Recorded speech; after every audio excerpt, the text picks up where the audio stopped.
वंश और रक्त का सुधार व जाति प्रथा। साथियों, जाति प्रथा के पक्ष में कुछ लोगों ने जीव विज्ञान का स्वरूप देकर सही साबित करने की कोशिश की है। उनका कहना है कि जाति प्रथा के द्वारा वंश और रक्त की शुद्धता की रक्षा होती है।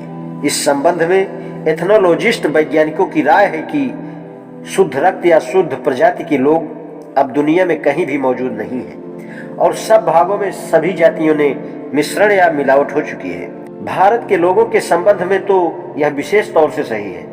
माननीय D.R. भंडारकर ने अपने लेख हिंदू आबादी में विदेशी तत्व में लिखा है, भारत में मुश्किल से कोई जाति या वर्ग ऐसे होंगे जिनमें विदेशी मिलावट नहीं हो। विदेशी रक्त की यह मिलावट केवल राजपूत व मराठा जैसी लड़ाकू जातियों में ही नहीं बल्कि ब्राह्मणों में भी विद्यमान है, जबकि ब्राह्मण इस भ्रम व कल्पना में मग्न है कि उनकी जाति सर्वश्रेष्ठ है क्योंकि उनमें विदेशी रक्त का मिश्रण नहीं है। जाति प्रथा के संबंध में यह नहीं कहा जा सकता कि जाति प्रथा का विकास नस्लों के मिश्रण को रोकने तथा रक्त की शुद्धता बनाए रखने के लिए हुआ है।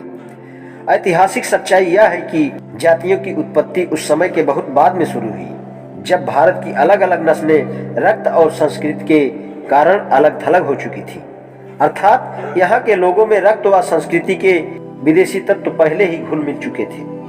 अतः जाति भेद को वंश भेद मानते हुए यह दावा करना कि भारत की विभिन्न जातियां विभिन्न वंशों के कबीले हैं, यह सच नहीं है बल्कि गुमराह करने वाला दावा है। पंजाब के ब्राह्मणों और मद्रास के ब्राह्मणों में क्या कोई वंश का संबंध है? इसी तरह बंगाल व मद्रास के अछूतों में क्या कोई निकट का वंश संबंध हो सकता है? वंश की दृष्टि से पंजाब के ब्राह्मण उसी प्रजाति यानी वंश के हैं जिसके वहाँ के चमार हैं। मद्रास के ब्राह्मणों व चमार में क्या कोई भिन्नता पाई जाती है?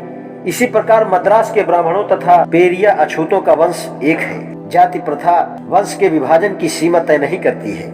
जाति प्रथा एक ही वंश के लोगों का सामाजिक विभाजन है। फिर भी वंश भेद की बात मानकर कोई यह सवाल कर सकता है कि भारत में अलग अलग जातियों के बीच अंतर विवाह के द्वारा वंश और रक्त की मिलावट की आज्ञा दे दी जाए तो क्या नुकसान है? मनुष्य और जानवरों में इतना अधिक अंतर है कि विज्ञान मनुष्य और जानवरों को दो अलग जातियों के रूप में स्वीकार करता है, लेकिन वंश की शुद्धता में विश्वास रखने वाले वैज्ञानिक भी यह दावा नहीं करते हैं कि अलग अलग प्रजाति या वंश के लोग अलग जातियों के होते हैं। वे केवल एक और उसी ही जाति के अलग रूप हैं। ऐसे में वे आपस में दूसरी जाति से संबंध करके ऐसी संतानें पैदा कर सकते हैं जो संतान पैदा करने के योग्य होती हैं और बाझ नहीं होती हैं।